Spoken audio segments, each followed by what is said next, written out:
distance gamers, and today we're going to be playing Arkeis, episode 0. This is the tutorial one, so it's the very basic one, so we'll go ahead and learn with it. I have it all set up. I have it ready to start the game. It will go through a few actions to tell us exactly how to do it. So this is it. It has a little bit of backstory. Basically, we are these expeditioners. We got a journal sent to us, which has led us to this place, and now we're going to go and do it. We're going to go figure out what we can find out, and we are excited because it might validate everything. First step towards glory. Finally, you're on your way to adventure aboard your brand new blimp, the Phillies. You've been waiting for this for weeks. To think that it all started with a package on your doorstep. It feels more like months. Ryat's intuition wasn't wrong. The very existence of the notebook and the fact that it managed over land, sea, and time to reach your door are miraculous. As if the past itself refused to be buried forever and has sent out one last desperate call. When you mentioned this expedition to your partners, they thought you were insane. It's impossible to pull off such an expedition in such a short time, they all said. Like Ryat, however, as soon as you opened the notebook, you couldn't sit idle. It changed something. You spent your days and nights carefully preparing for the most important voyage of your life. The voyage that would prove that history has not revealed all its secrets.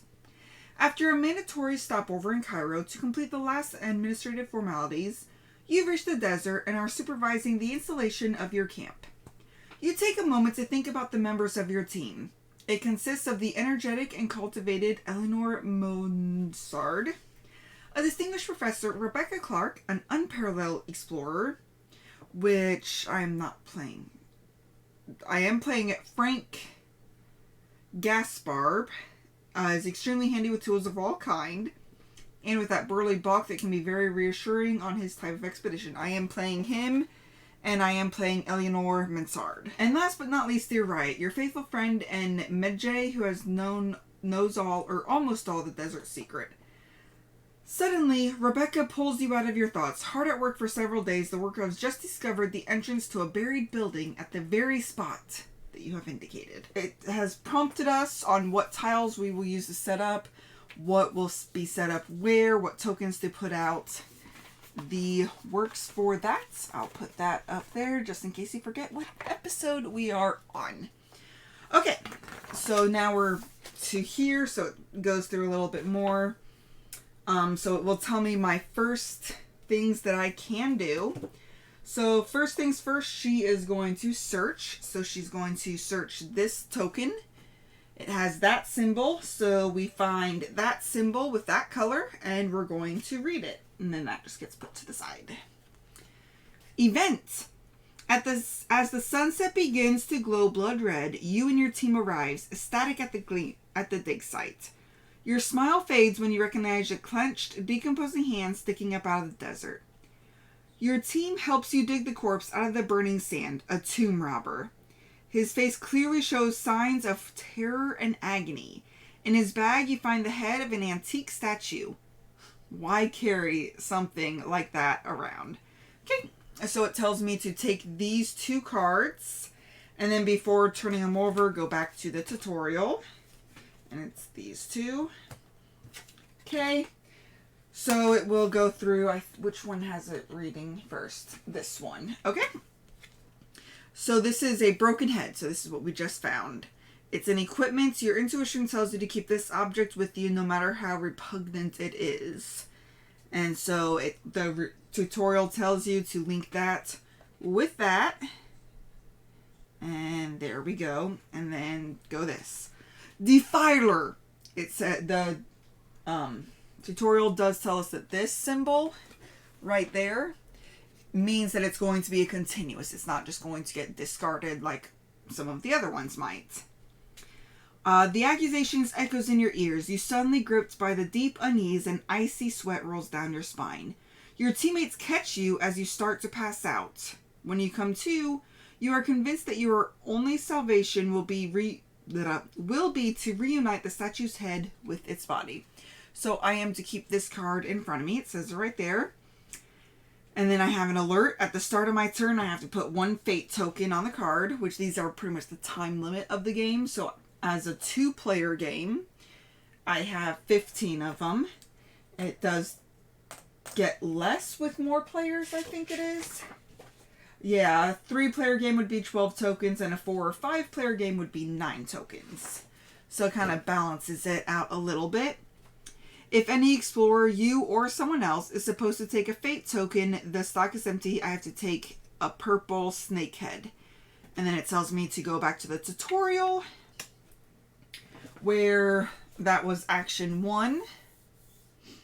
Then it says my second action. So my second action will be trying to open this door. So this is the symbol for this door. So I take that card and turn it over. Door.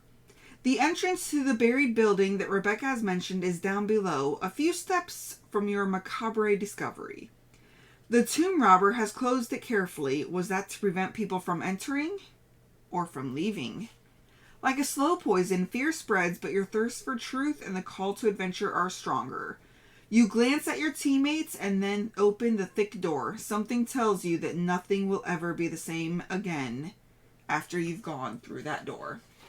Okay, so that was my 2 actions. I get 2 actions per turn. So it goes to Frank, who will say, this says to pass the tutorial. First action will be to move, so he's going to move into this room since we opened the door. And then it says it will be to search, which is kind of a bad thing because when you search, you can take and roll these dice, which these are inspection dice. She can roll an extra inspection dice while he can roll an extra fight die. So those are, I would rather have her be the doing searching, but it says that it's his action, so we'll just go ahead and do what they tell. Okay.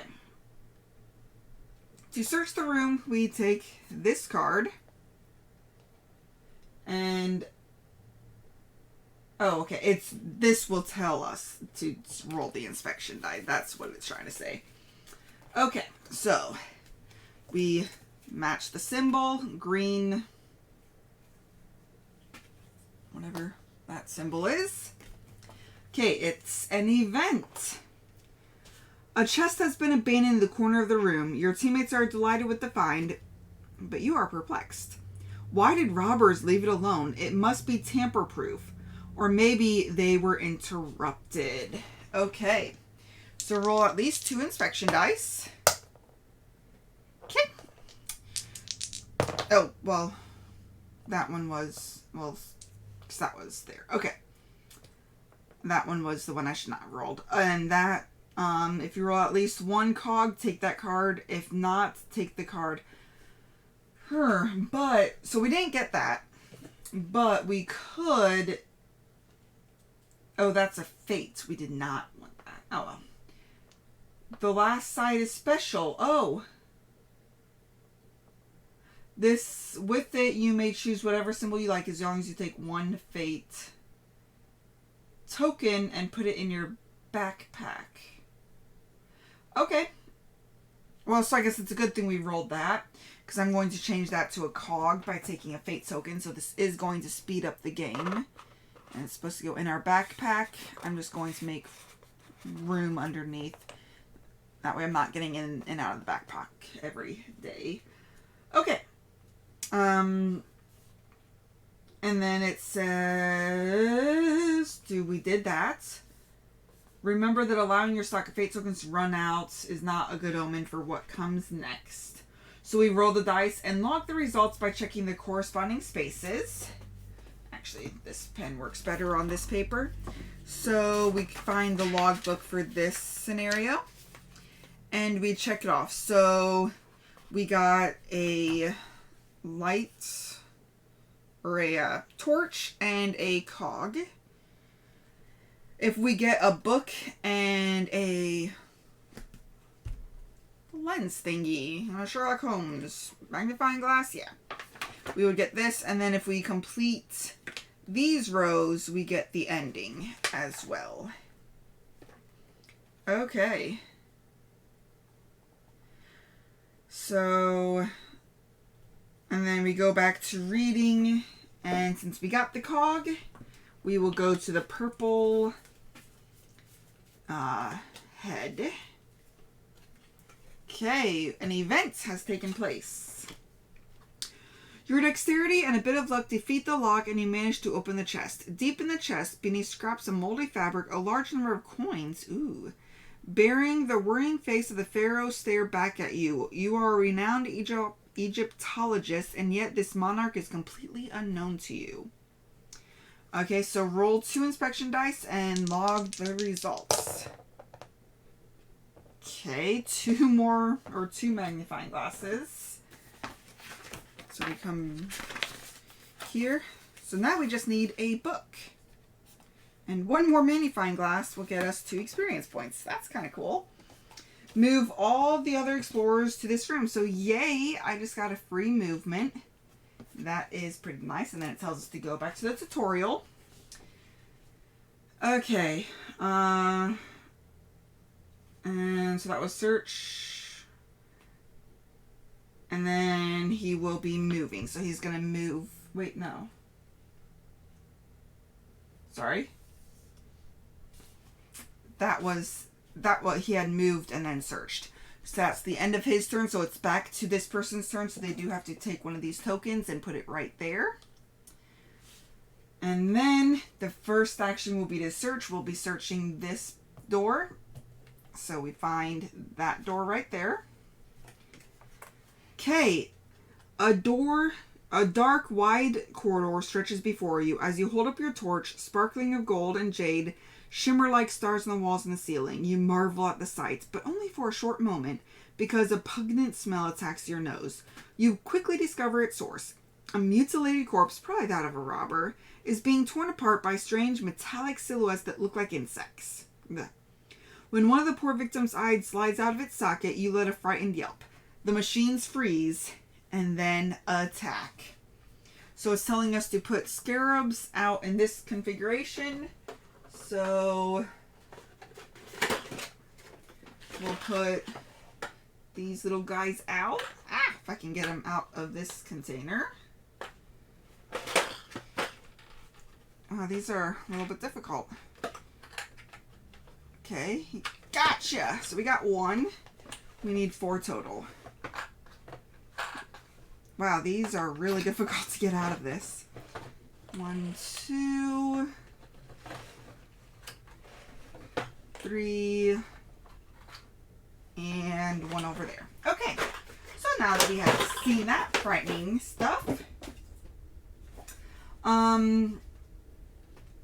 okay, so it does say that the room is full of adversaries, but there is no turning back, so I'm just gonna move right in there. How you doing? How's it going? When an explorer finds himself in the same zone as one or more adversaries, you must take the corresponding adversary profile and put it in front of you. So we have to find some scarabs. There's lots of scarabs. Well, there's... Okay, these are just multiple of different ones, and then there's scarabs down here. Which we'll just grab all the scarabs. Okay. Put that back.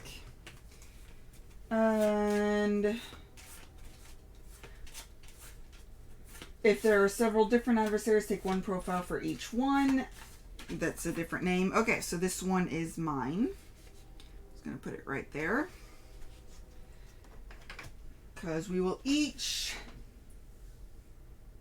take 1. We'll each get a different one.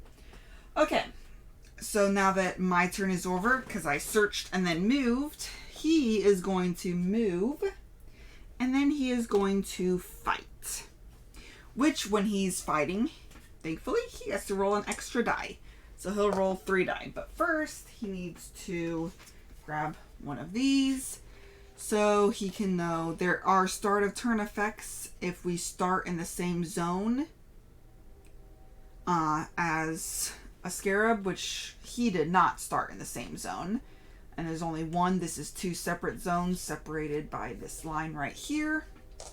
Okay, so then we just roll the dice. Okay. And then we resolve in this order. So this one is eliminate 1 scarab. Yay! You're gone. This one would be eliminate 1 scarab and take 1 injury, but since there is no scarab, we are done resolving. And this would be just take 1 injury for each scarab in your zone. So this one just eliminated it. This one would eliminate it, but it would have hurt me a little bit before I got away. And then this one, I would have just gotten demolished and hurt. But the scarab is out of my zone, so I'm no longer in a zone with a scarab. So that just gets flipped over. And then it is this person's turn. And then it says you now know the game's main mechanisms. Don't forget to apply various start of turn effects, which that can get flipped over as well. And then it does go over some trauma, some support actions, and abilities, and then back at camp. So we can go back to that, and if we ever get 4, we'll get a trauma. So hopefully we do not get 4 injuries. But I have a choice. I could either come over here and fight, or I could just explore some. So since he is so much better at fighting, and I'm better at exploring, we're going to explore. So we're going to take that, find that symbol in here. Okay, it's a whip. You may reroll 1 die 1 time when you roll a fight die. It would be much better if he would have that, which I do believe that. So at the start of our turn, we have start of turn effects, which reminds me, I need to get one of those. Then apply start of turn effects for adversaries, which because there were none in my zone, I don't have any of that. Then I can reorganize my equipment. So if he stays in this zone with me, I could give him the whip. But he's going to go over there and fight. And then I can perform up to 2 actions. Which the first action was searching. Second action will be looking for that again. So searching again. Okay, so this is a first aid kit. Discard 1 trauma from an explorer in your zone. Then discard this card. So I could put this there. But it says I need to keep that broken head. So I'll just put that in my backpack. That's the word I was looking for. So she'll be able to use that in even a future, I believe, scenario. If we don't use it now. But basically it'll prevent us from getting a trauma. Okay, so that was my turn. So we'll go to his. So he's going to move. And then he's going to fight. But actually first, he's going to ask, hey, can I borrow that whip from you? Yeah, sure. Go ahead. You can take that. Then he's going to come in here. We'll flip over the scarabs. And then we will roll 3 fight die. Okay, and I can re-roll this one because of this. However, there is a likelihood that I could get, there's a 1 chance of failure, 1 chance of me having to swap it with one of these. I'll just take the trauma, or not trauma, but I'll just take the damage and get rid of all 3 of these. And we'll get a scratch.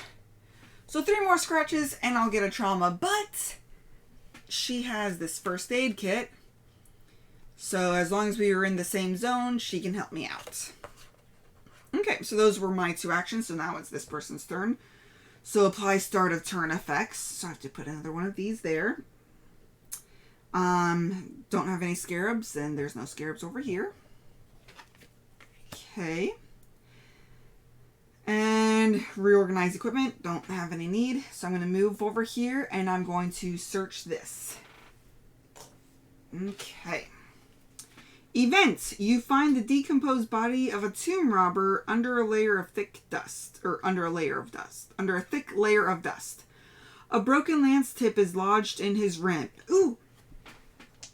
roll 2 inspection die, which because of my ability, I get to roll 3 because it's her. Okay, and that one was on its edge. Okay. Oh, hey, yay, that's the one I needed. Okay, I am going to go ahead and grab one of these to turn that into a book so that way I can get that special thing. And I did just get 2 experience points. When this column is complete, you discover a mysterious object. Take this corresponding card. So we get to read this, and we'll get to read this. Okay. So we'll read this first because that was dealing with the actual thing. So, Robber's Medallion. You very cautiously remove a bronze medallion in the tomb robber's pocket. Despite the situation, you are captivated by the discovery. When you get this card, roll 2 inspection dice. Oh, I'm not rolling an extra dice. I may re-roll 1 die. Okay, well, good to know. We'll keep that in mind next time. So I can re-roll this. And what happens when I roll the same thing again? I'll just get a little couple tick marks next to it. That's annoying. Oh well. Okay. And I just logged the results, so I'll just put that in there. And then this special thing is an Ankh. This ritual object radiates a mysterious power. It is warm to the touch and heavier than it seems. You may discard this card when an explorer receives their 5th injury. Oh. It's 5th injury, not 4th injury that gets a... Oh, yeah. If an explorer is supposed to take a 5th injury, they take a trauma card and discard. Okay. So once we can get 4, and then the 5th one gets this injury. If they would, they could... So basically, I am just healing people left and right. This prevents a trauma from happening. This discards a trauma. That's pretty handy. Okay. But that was my turn. I searched there. You know what? There's quite a couple things in here. So I'm going to open this one. Okay. Ow. Ooh. That's the head. Okay. Incredible. The hieroglyphs adjoining this doorway tell you the story of divinity you knew nothing about. What secrets are you going to uncover? What truths are hiding within these walls? Your heart beats wildly with excitement. You open the door cautiously. In the middle of the room, you see a scrawny body of another tomb robber staring back at you with morbid grimace. In an ironic twist of fate, this tomb has become its own. Roll 2 inspections and record the results. Okay. Another tick. Apparently, I really loved those magnifying glasses. And then a torch. So I got $2 and 2 experience points with 3 extra ticks. Okay. You know what? She is so good at searching. And opening this door might bring out some enemies. So I think I'm going to go ahead and open that door instead. Okay. The door is blocked. You don't recognize the hieroglyph on this pediment, but it certainly piques your curiosity. How are you going to open it?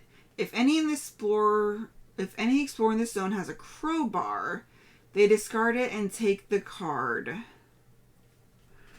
I do not have a crowbar. So I just wasted my search action, but now I know this requires a crowbar. So with that said, that was my 2 actions. It's her turn. We're going to go ahead and grab another one. We're going to move into here. That was a move, and then I can search. We'll search the head. Head. Hey, look at that. Crowbar. Roll 1 extra dice when you roll fight die. That's the extra one. Okay.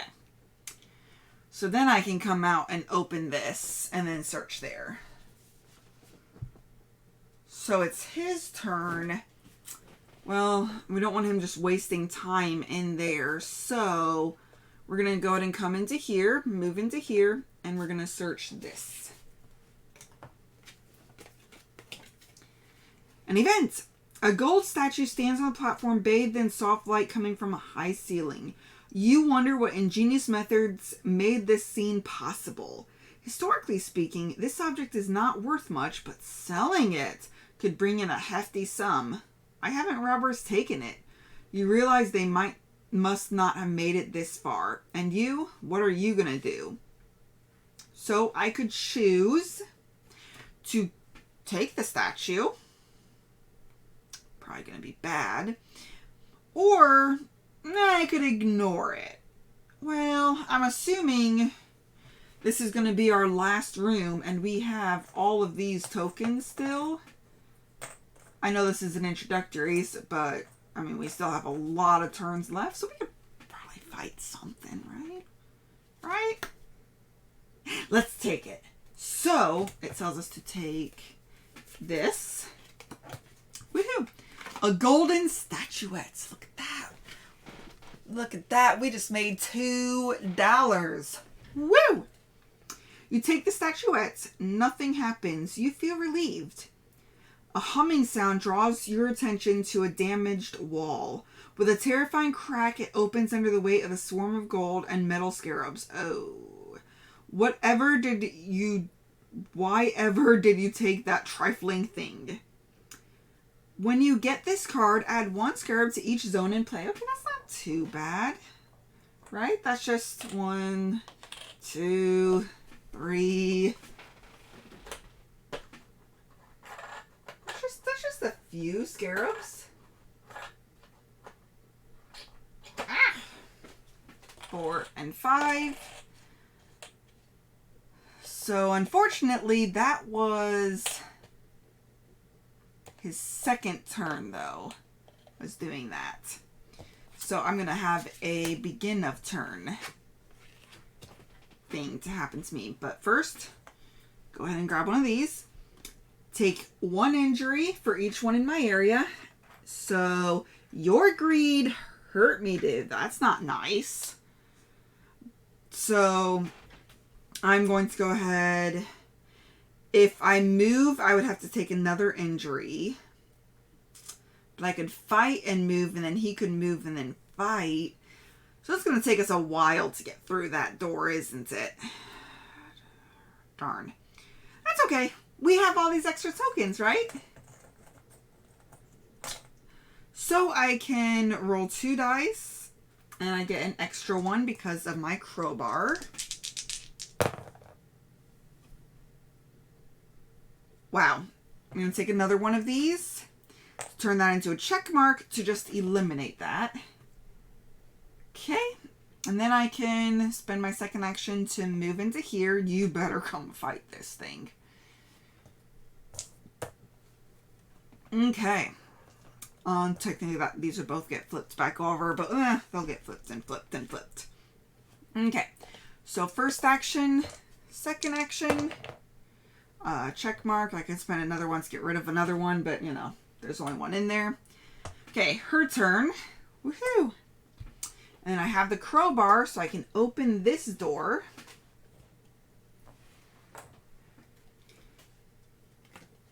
Yes, this door. I take this card. Then. Okay, the door opens slowly with a deep and majestic groan. Your eyes light up when, in the middle of the room, you see a pedestal topped with a majestic beheaded statue. Finally, what's going to happen when you put the head you found at the start of the adventure back in its rightful place? Suddenly, anxiety rushes horrifically up your spine. In the gloom, an abominable metallic click has started again. So I have to place 3 scarabs in there with me. Okay. Or, well, not in there with me, but just in there. So there's going to be 1, 2, 3, 4. Okay. Well, I'm just going to push on through. Hopefully he can come in and help out.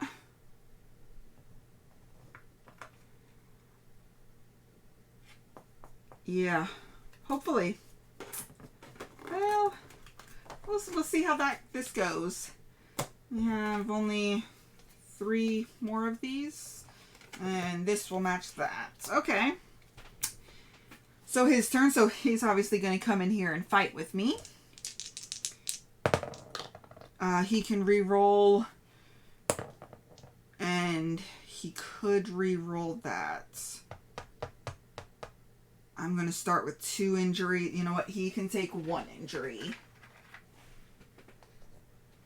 That will get rid of 2. Okay. So that was his turn. Move, then fight. Now it'll be my turn. I need to grab one of these.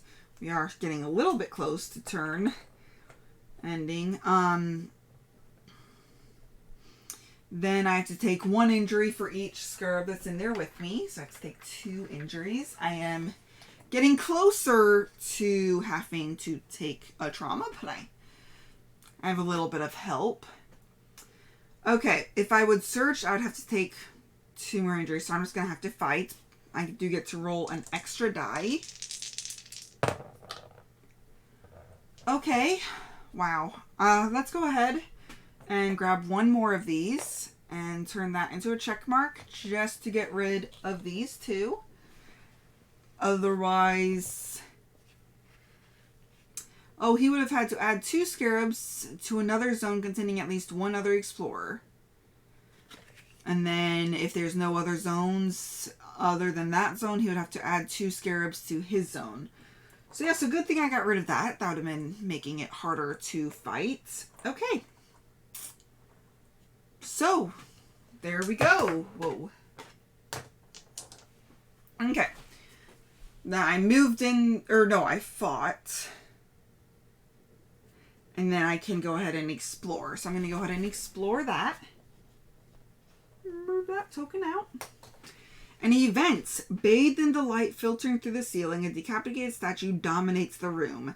It's clear that the head you found at the entrance, hey, once belonged to it. If any explorer in your zone, you or someone else, which I do have it, has the broken head, take the card for that. Okay, so take this card, it said. More and more golden scarabs are coming out of the cracks in the floor, walls, and ceilings. Their snapping mandibles sound like deadly mechanical thunder. Uh-oh. Oh, did I take... I don't remember if I took one of those at the beginning. My turn. Anyways. You can already feel them slipping under your clothes and devour you alive, but no, you won't die here. With a final push, you climb onto the pedestal and put the head on the statue back in its rightful place. All the killer instincts retreat to the back of the room and disappear into the cracks in the fixture. Remove all the scarabs from play. Awesome. So I get to roll 2 inspection die and record the results. We're going to re-roll that one. Okay. So we don't need another flame, but I am able to just go in and take one of these and turn this into a book, which I'm going to do that so that way I can get 2 more money. If I had rolled some of these extra ones as a cog, we would have gotten 2 more experience points too. But that's okay. We discard both of those cards. I don't have either of those. Okay. Read the positive epilogue in the camp archives. So there's this camp archives book.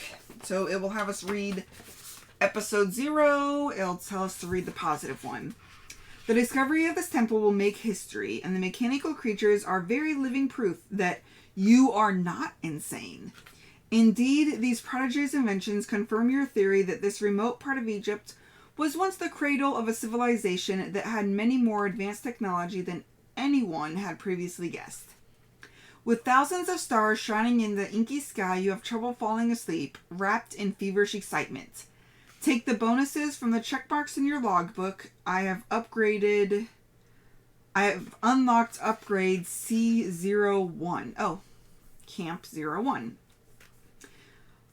If you don't have the necessary funds or if you want to save your money for later, you could always buy later. Ooh, at the start of each episode, the first player rolls 1 inspection die and logs the results. Okay, so I think I might want to buy... It's only $1 to buy that camp. So I place this here. So how do I record my money? I got 4 money and 2 experience. Obviously, I'm going to spend 1 money. There's a free play mode in the very back.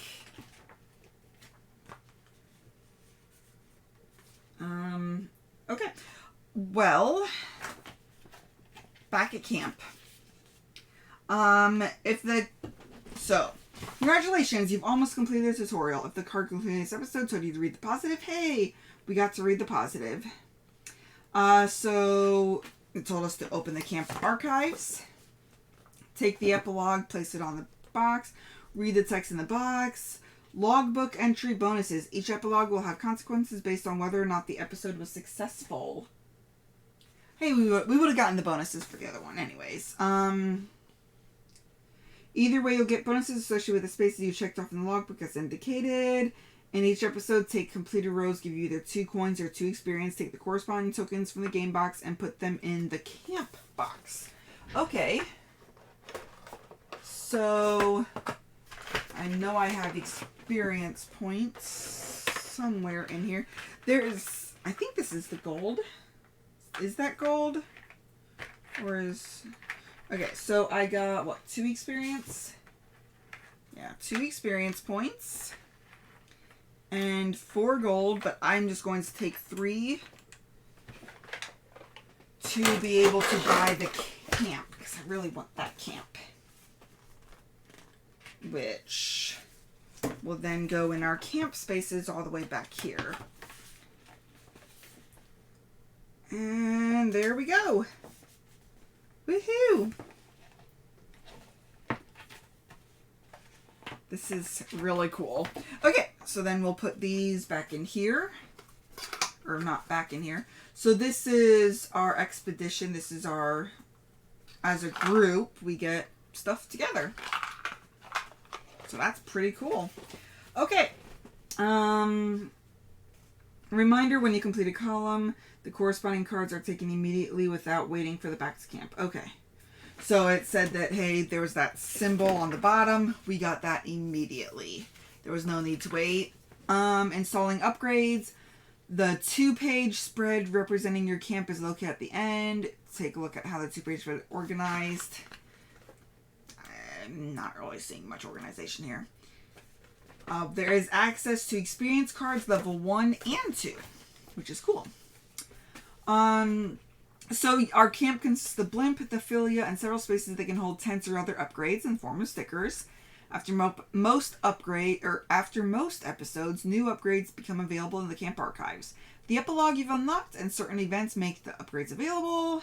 You may also acquire coins by selling items as to by discarding items that you have money on them. So you could easily get more money just by discarding these 2 items. So this one doesn't really have anything at the moment. Maybe in later adventures it will. But if I decide I need the money more, I can discard this. I could discard this. You know, this prevents me from getting a trauma, so maybe it'd be better to keep that. I don't know.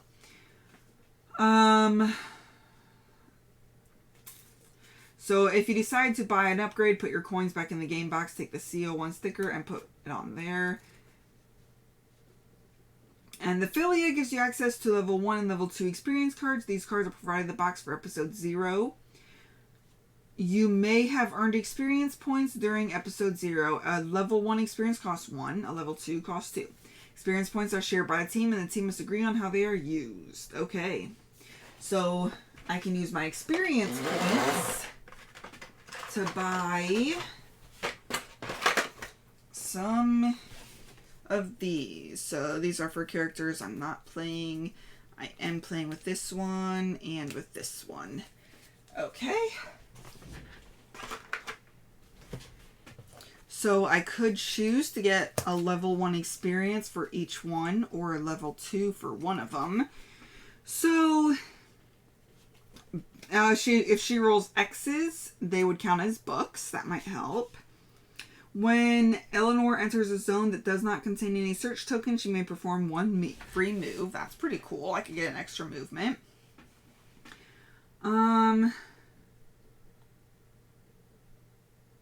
So this one, when I record the results, I may check off one of the sides twice. That is pretty good. I never take injuries while performing search actions. Ooh. I could have 2 of these items simultaneously. That's probably not going to be very handy, or at least not right now. Checks off as many space in the logbook as there are adversaries in your zone. Then put this card in your backpack. Huh. As many spaces in the log. So that's kind of handy. If I be in a room with 4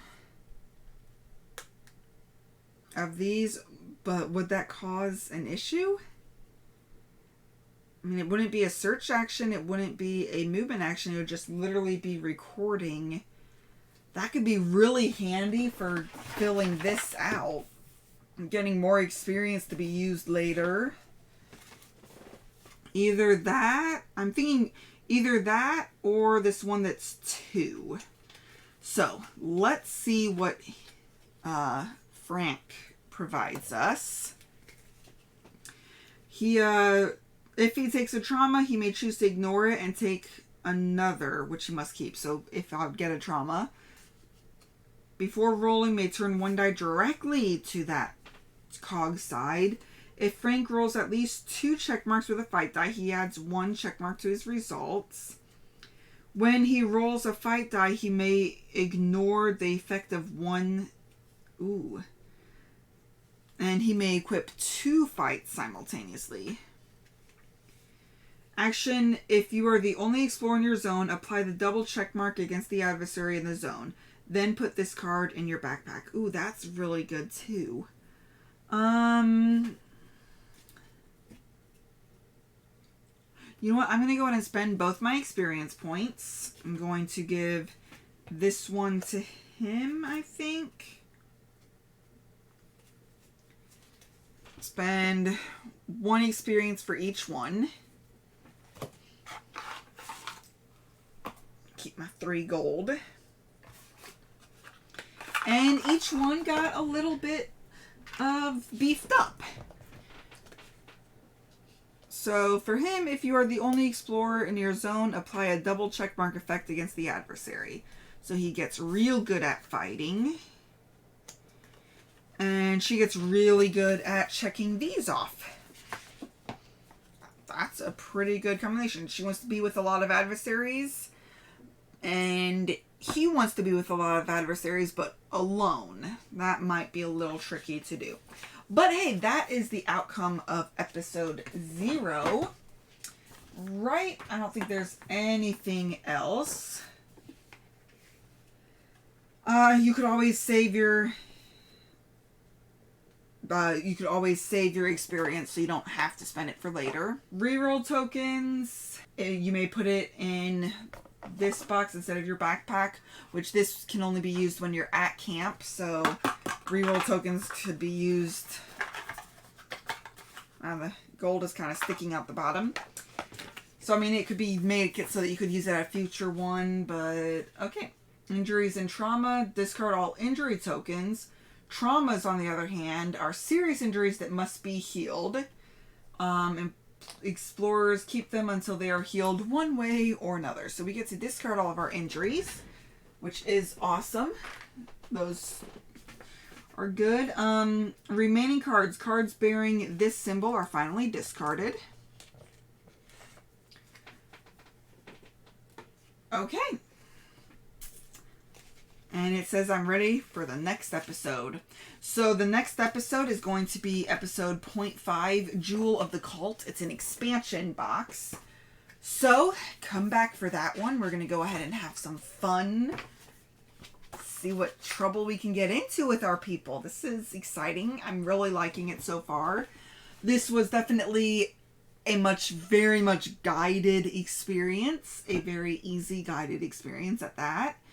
So I'm looking forward to seeing maybe what else is there. What else could we get into that isn't as easy. I'm hoping for some difficulty. And yeah, oh, was I supposed to discard that? Now that I think about it, they discard it. So yes, I would have had to discard that. Okay, so I don't get the crowbar for next time, but I do get to keep the whip.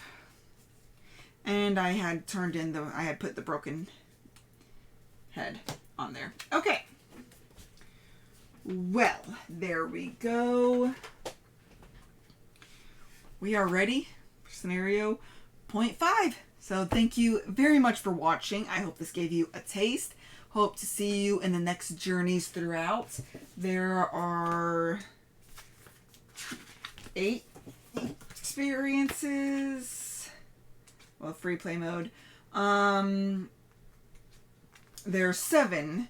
And then there's 3 expansions that I have that provide more. I do not have the Kickstarter exclusive scenarios, so obviously I won't be able to play those ones. But thank you very much for watching, and until next time, just remember to have fun, be present, and be you. Thank you all for watching. If you have any questions or comments, feel free to reach out to us. We would love to hear from you. Also, if you find value in our content, please like, comment, or subscribe. Let a friend or family member know that we exist. Help us spread our channel and bring remote gaming to a table near you. Thank you very much, and have a great day.